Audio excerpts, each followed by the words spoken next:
Son las 9 de la mañana en punto.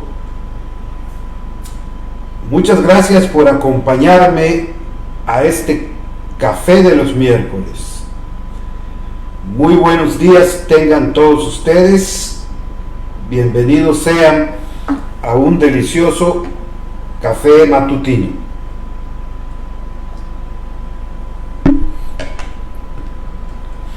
Aquí en Mérida, la de Yucatán, en esta antigua tierra del Mayab, después de una lluviosa noche, una mañana nublada, empieza a asomar el sol, creando un agradable clima propicio para una amena charla con un rico café matutino.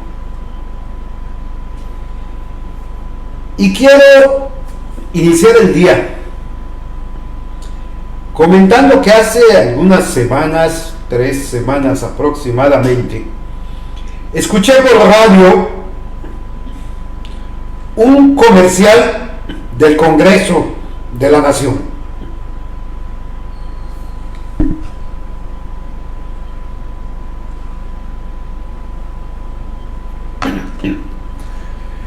Los diputados anunciaban con mucho orgullo haber eliminado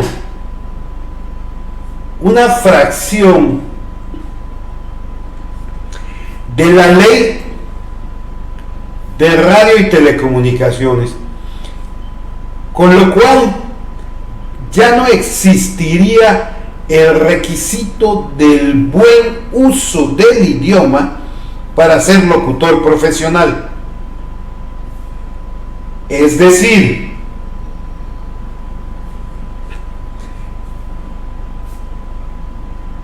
hasta antes de esto, para uno tener credencial de la Secretaría de Educación Pública que lo autorizaba a ejercer la profesión de locutor,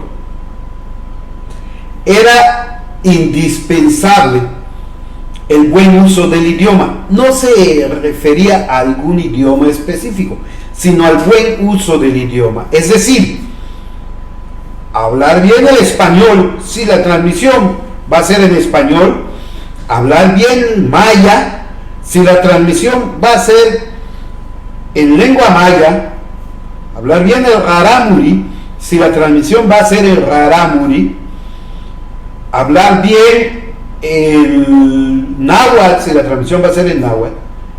El idioma en el que se vaya a transmitir, pero hablarlo correctamente. Ahora esto ya no es requisito.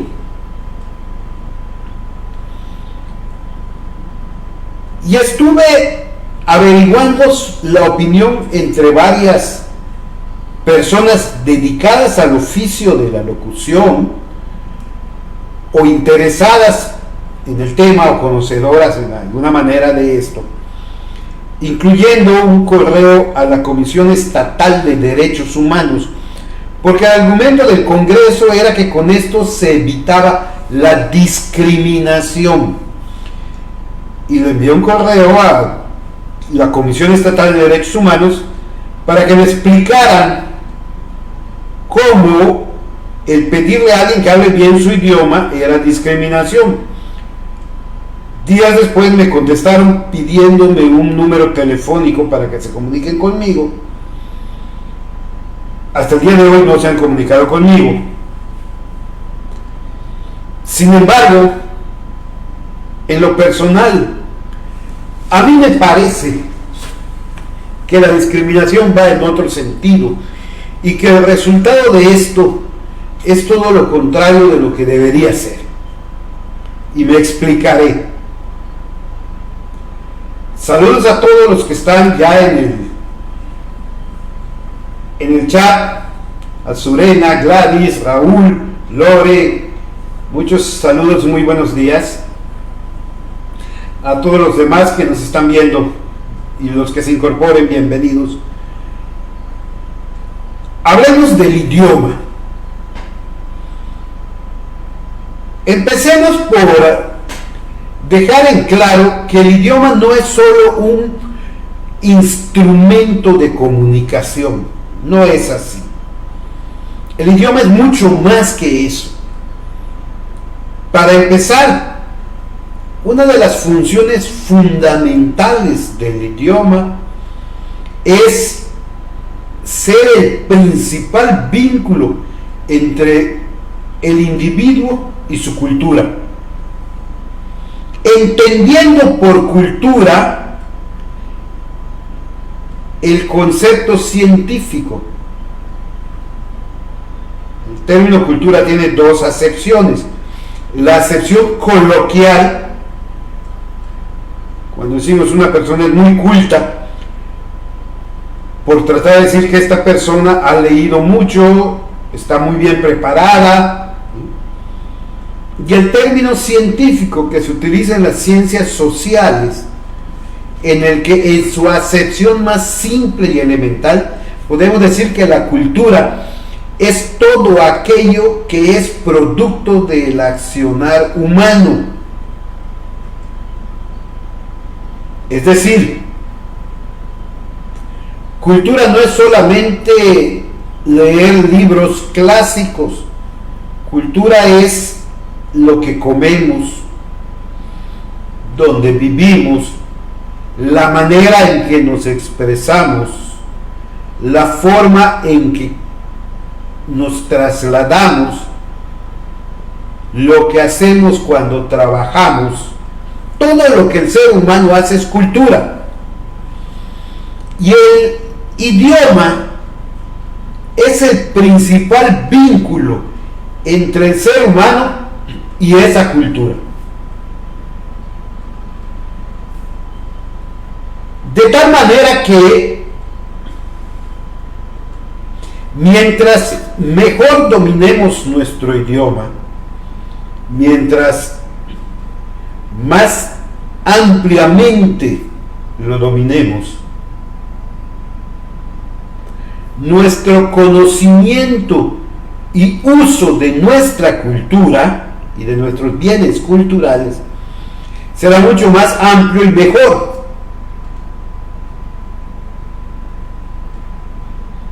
De ahí la importancia de hablar bien el idioma.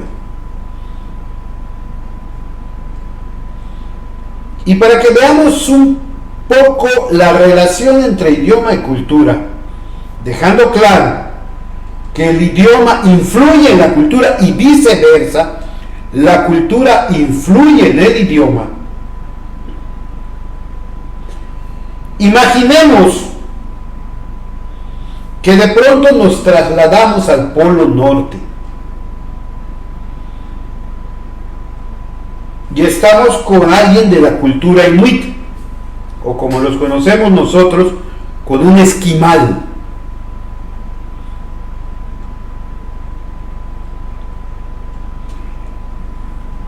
Si alguien nos pregunta a nosotros qué colores podemos ver,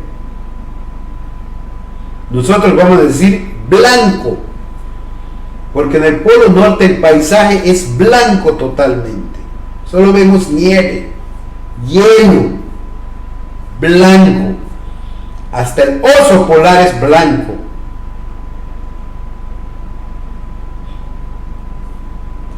Sin embargo, si le preguntan al esquimal, él te va a nombrar una gran variedad de colores, cada uno con un nombre diferente. Y donde nosotros vemos blanco, ellos ven diferentes matices de blanco y cada uno perfectamente identificado. Culturalmente están adaptados para eso por el entorno en el que se mueven y tienen nombres para esos colores. Su cultura ha logrado identificar eso y les ha asignado nombre a esos matices de lo que para nosotros es blanco.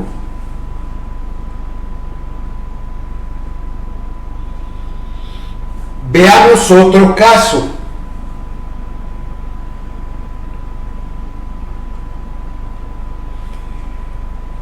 Imaginemos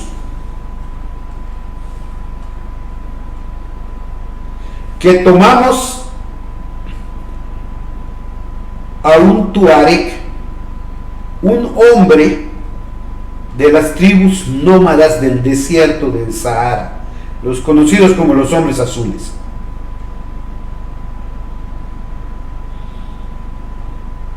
Y lo traemos aquí a México.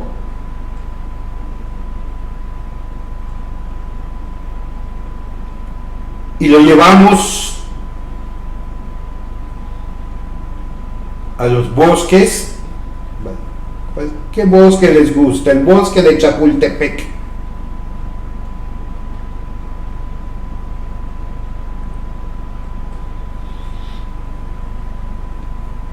Y le mostramos los árboles, las plantas, y le mostramos el castillo de Chapultepec. Y le preguntamos cómo se dice en su idioma el castillo. Y no tienen ni idea, porque no existe una palabra en su idioma para eso, porque no conocen los castillos. Allá no hay castillos en el desierto. O lo llevamos al lado de Chapultepec y le mostramos una canoa. Decimos, ¿cómo dices en tu idioma canoa? ¿A quién se le puede ocurrir eso? Ellos no han visto una canoa, no conocen las canoas, no saben cómo se les dice.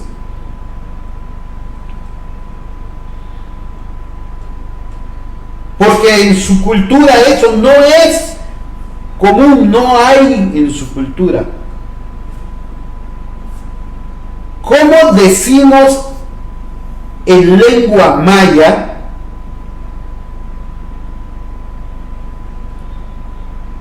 vaca? Sí, vaca, ese animal con cuernos que da leche y que con el rabo se espanta a las moscas.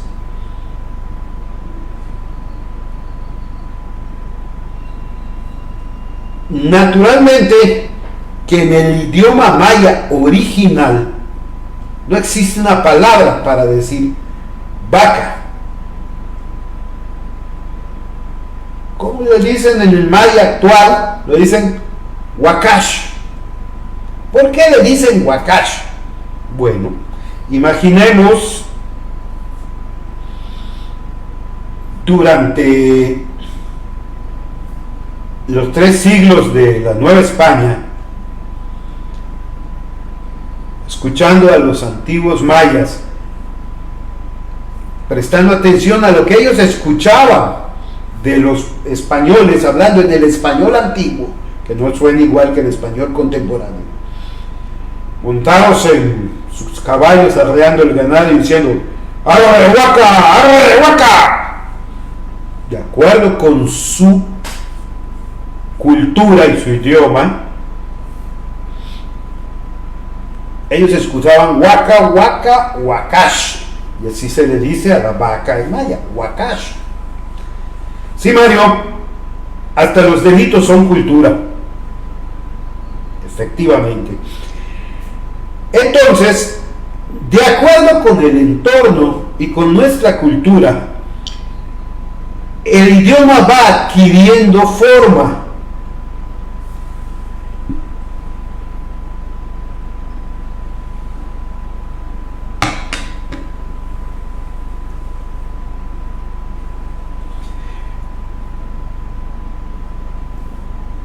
No vamos a discutir ahorita la cuestión de los delitos. Una cosa es el punto de vista social, sociológico, de las ciencias sociales, y otro el punto de vista legal.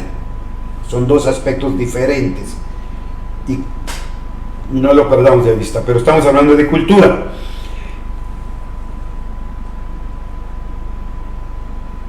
Decía pues, de acuerdo con la cultura y con el contexto, el idioma va adquiriendo forma y va evolucionando necesariamente. Y algo que influye mucho el contacto con las otras lenguas. El idioma técnicamente es un ente vivo, porque va creciendo y va transformándose y se va alimentando a sí mismo y va evolucionando. Pero lo importante aquí es la forma como nosotros utilizamos el idioma, como nos expresamos, porque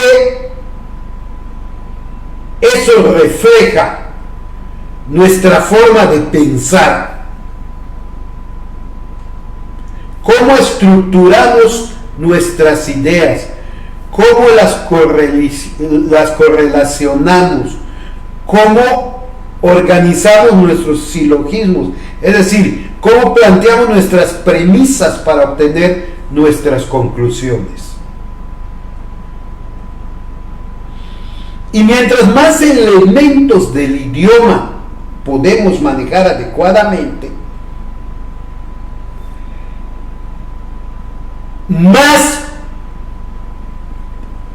profundo, más amplio, mejor será nuestra forma de estructurar nuestros pensamientos, mejor serán nuestras ideas, mayor comprensión al entorno y a lo que sucede.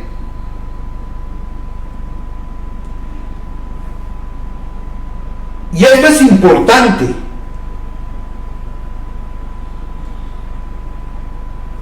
muy importante, porque esto nos permite convivir entre nosotros en un clima mejor. Prestemos atención a cómo se expresan los integrantes de las bandas de delincuentes. Vamos a notar un idioma muy pobre y muy mal utilizado. Y lo mismo estamos viendo entre el común de la gente. Ahora, con estas políticas oficiales, parece ser que lo importante es hacer una apología de la ignorancia, es decir, la importancia de ser ignorante, aplaudir la ignorancia, fomentar la ignorancia, y me voy a explicar.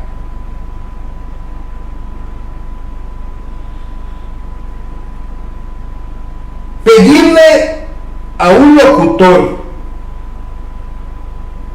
de una radio comunitaria, de un poblado de cualquier comunidad indígena, que hable bien su idioma,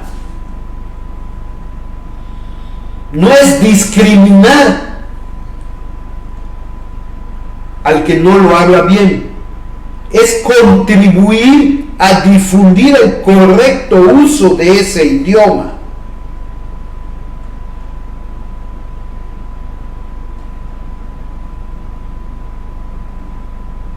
El día de ayer alguien me porfiaba y me discutía que así habla la gente y que eso es lo que les gusta escuchar, un idioma mal hablado. Por Dios, cómo utilizamos mal las palabras y utilizamos palabras que no tienen que ver con nuestro idioma o que las importamos mal de otro lado. Por ejemplo, vemos gente en televisión, en radio, que cuando van a hacer una revelación de algo sobre una película, sobre un libro, dicen, viene un spoiler. Dice uno, esa palabra no es en español. ¿Por qué no son capaces de decir, aquí viene un adelanto, viene una revelación, que no haya visto esto, que lo que lo apague un minuto, o que no lo escuche, o que no le preste atención, como quieran, pero que usen adecuadamente, que digan, es una revelación, no un spoiler. O como dicen ahora muchos, ocupa un electricista, alguien conoce a uno. Y algunos nos preguntamos, bueno, ¿desde cuándo la palabra o el verbo ocupar es sinónimo del verbo necesitar? Ese es un mal uso de una traducción literal del inglés.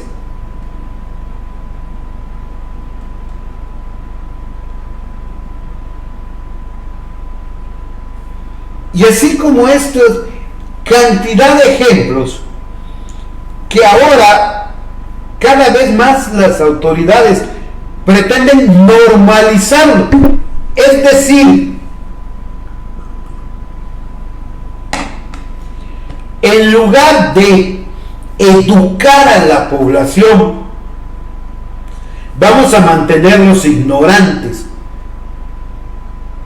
Porque eso es lo que nos conviene. Bueno, hasta las mismas autoridades no destacan por su buen uso del idioma.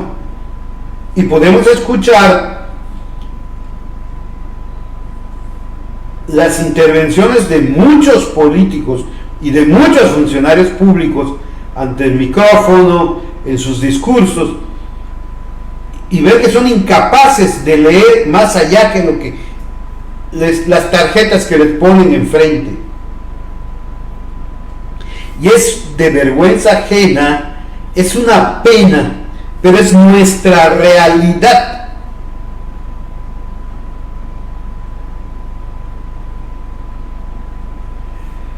Necesitamos cuidar el uso del idioma.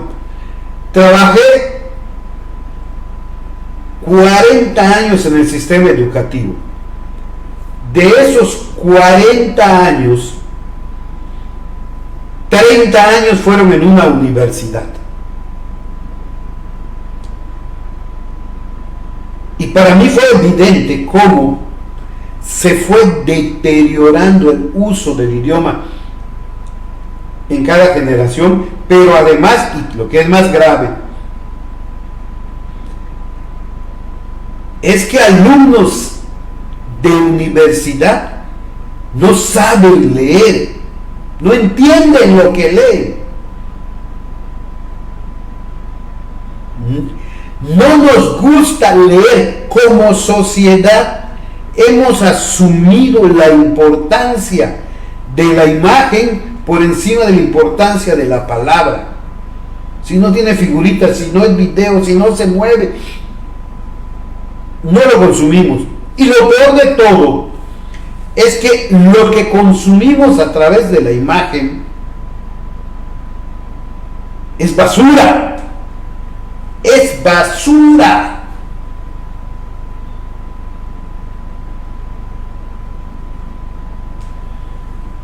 Programas como ese programa cómico llamado La Escuelita, que yo nunca le vi lo cómico, pero ha de ser un defecto mío. A mí no me parecía nada cómico. No sé si se sigue transmitiendo. Afortunadamente hace rato que no veo televisión. No aporta nada a la cultura del pueblo mexicano. Yo me acuerdo que hace años, muchísimos años, cuando existía Inmevisión, al menos allí habían algunos programas que valían la pena y contribuían a la educación del pueblo mexicano. Estoy hablando de programas como el Gran Premio de los 64,000 pesos, Sopa de Letras, Sábados con Saldaña, que eran programas que veía poca gente, pero que al menos hacían un pequeño esfuerzo para elevar el nivel cultural de la población.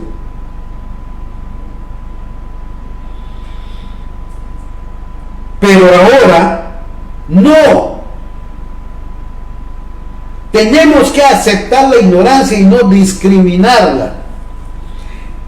Las autoridades tienen la obligación de educar a la población. pero electoralmente reditúa más mantenerlos ignorantes.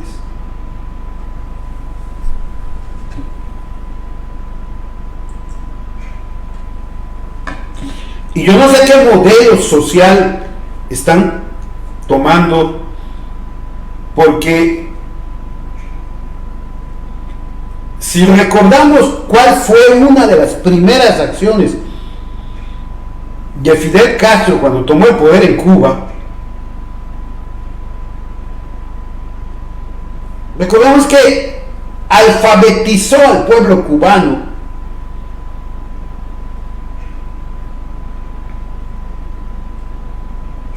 y no voy a hacer apología de un sistema educativo que adoctrina a su población, pero cuando menos le dan mucha importancia a la educación, y eso es algo que en este país pareciera que no lo consideramos importante. Y no es de este gobierno, esto viene desde varios gobiernos para hoy.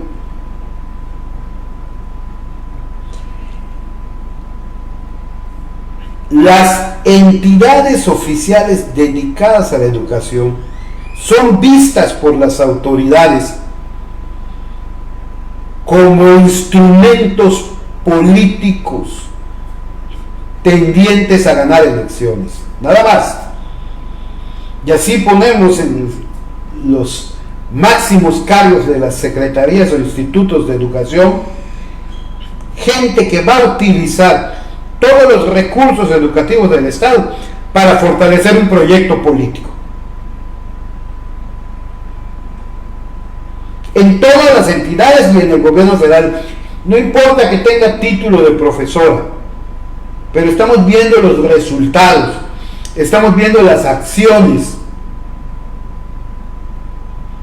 Y lo mismo el Congreso, que se ha erigido el representante de una política de gobierno más que de un pueblo necesitado de educación. Y aquí sí, un baldón para esos diputados que aprobaron la eliminación de ese requisito, que cuando menos nos mantenía la esperanza de que quien va a estar frente a un micrófono tiene plena conciencia de lo que está diciendo.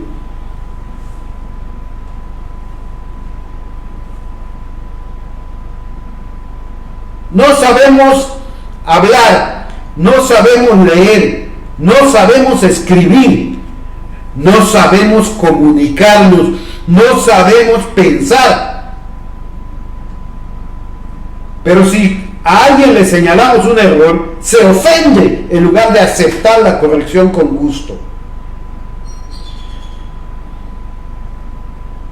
Es importante, es importantísimo presumir mi ignorancia, y cuidado que alguien me la señale porque me está ofendiendo y me está discriminando, y voy a navegar por el mundo con mi bandera de ignorante.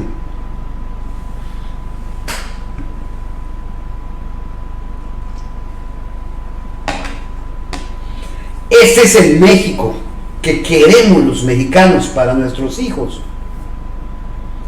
Eso es lo que queremos que sean nuestros hijos.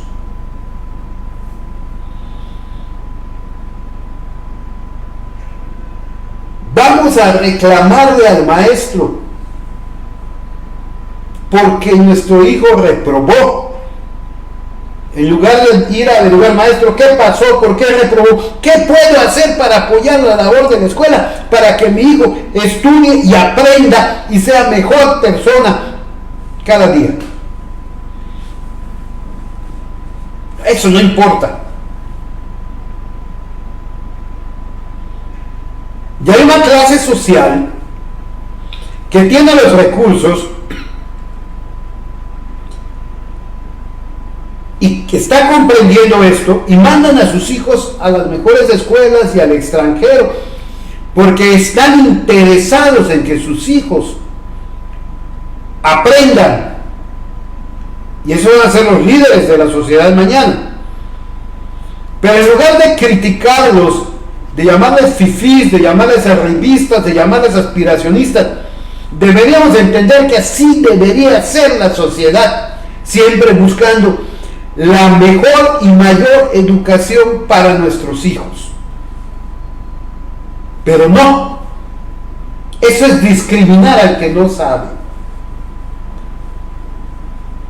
El ser indígena no es sinónimo de ser ignorante. Juárez estaba muy orgulloso de ser indígena.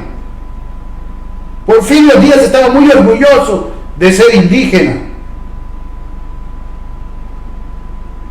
Y no eran ningunos ignorantes.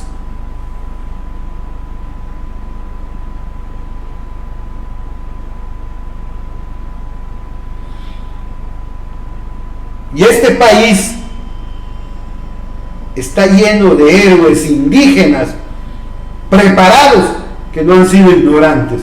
Y los que reconocen su ignorancia se han asesorado siempre de alguien que sea más preparado que ellos, porque se dan cuenta de sus limitaciones. Y si no, veamos cuál es el papel del profesor Otilio Montaño junto a Emiliano Zapata.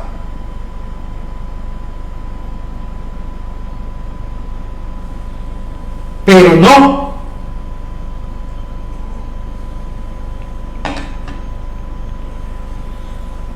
En este país a todos les interesa y les conviene que la población se mantenga ignorante, que bajen los estándares de calidad del sistema educativo, que los maestros prefieran los sábados ir a tomarse unas cervezas que meterse a una biblioteca o a una librería, que los padres de familia vean la escuela como una guardería para sus niños, como un estacionamiento para sus hijos, en lugar de una institución que va a ser de beneficio para la sociedad.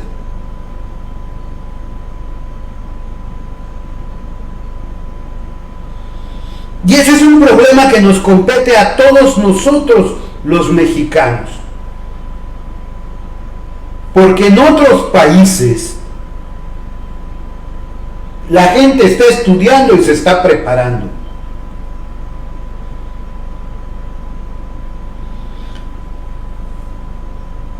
Y el problema es que somos un país tan especial que ese ejemplo no lo seguimos.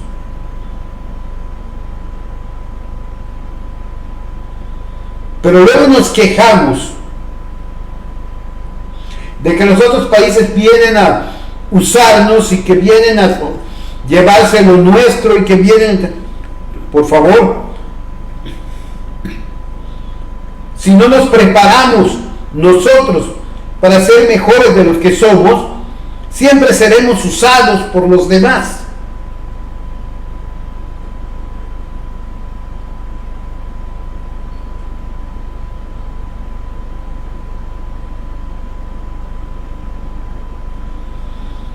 Dejemos de tratar a los niños como estúpidos y eduquémoslos inteligentemente. Y si no sabemos cómo, leamos, busquemos asesoría de profesionales. Pero por encima de todo, leamos. Hay que leer.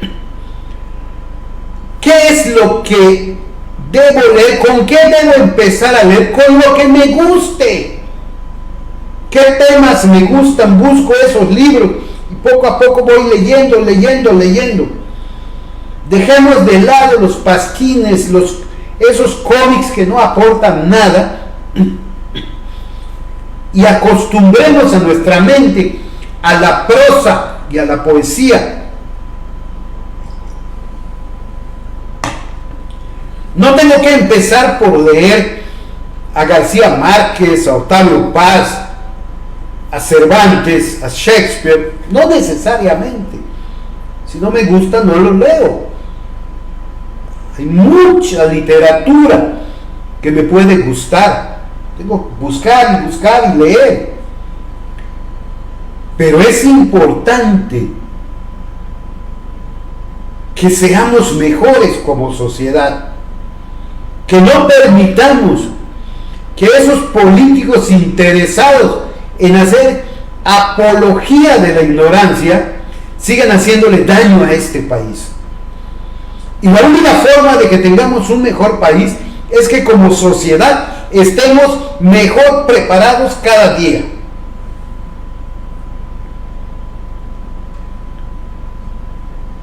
Que no le creamos a cualquiera solo porque en temporada de elecciones me regala una bolsa con unas galletas adentro.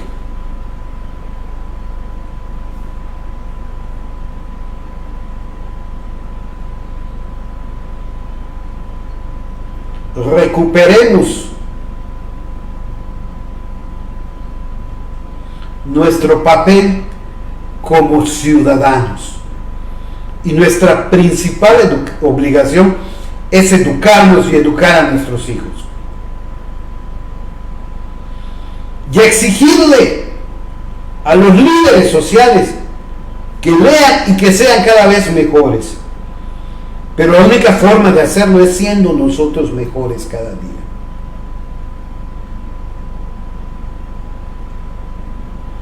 No se trata de bajar los niveles de calidad para estar al nivel de la gente. Se trata de subir el nivel de la gente para que esté a la altura de los niveles de calidad. Es como en la economía. No hay que acabar con los ricos. Al contrario, hay que hacer que los pobres también sean ricos. Hay que acabar con la pobreza. Pues es lo mismo con la educación. No hay que acabar con la gente preparada. Hay que educar a todos para que todos estén preparados. Hay que acabar con la ignorancia.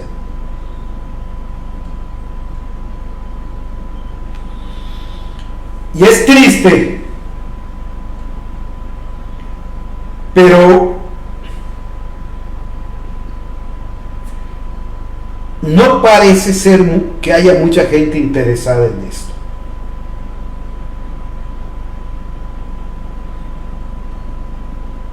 Muy triste, porque el destino de nuestro país queda en manos de gente cada vez más ignorante, que quiere que el pueblo sea más ignorante que ellos. Nos sentimos orgullosos de las culturas prehispánicas. Nos sentimos orgullosos de cómo los españoles reaccionaron cuando vieron las ciudades de Mesoamérica, cuando vieron el mercado tan perfectamente organizado de la Gran Tenochtitlán, cuando vieron esas calles perfectamente trazadas y esa organización perfecta que tenían, cuando vieron Tulum desde la costa y quedaron sorprendidos del tamaño de esta ciudad. Nos sentimos orgullosos de esas culturas que hasta hoy siguen asombrando al mundo.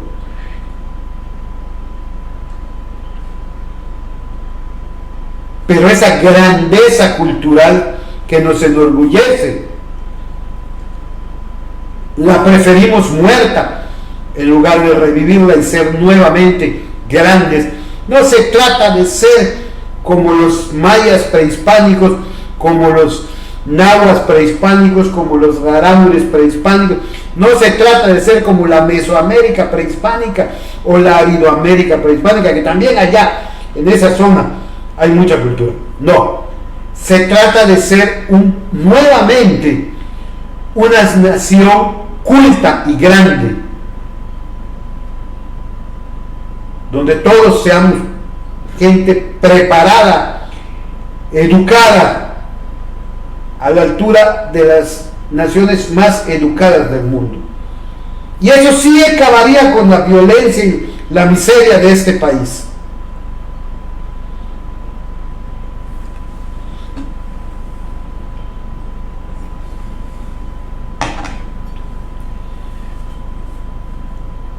Mis estimados amigos, mis queridas amigas, apreciados todos, tal vez sea esta la voz en el desierto.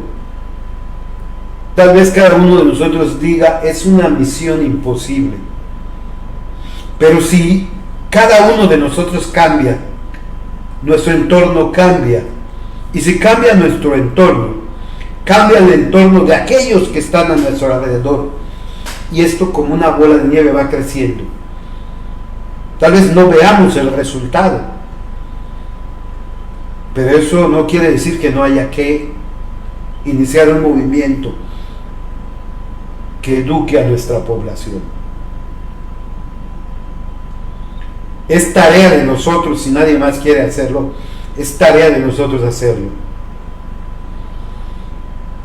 No por el México que le vamos a dejar a nuestros hijos, sino por los hijos que le vamos a dejar a nuestro México. Que parece un juego de palabras, pero no lo es.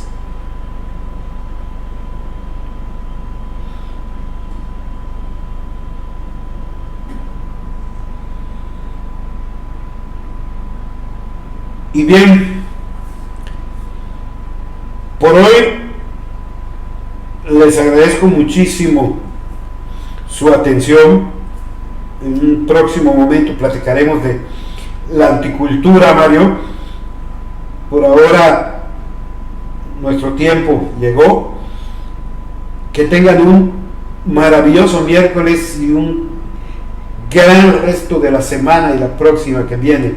Nos vemos el próximo miércoles a las 9 de la mañana con el café de los miércoles. Cuídense y hasta pronto.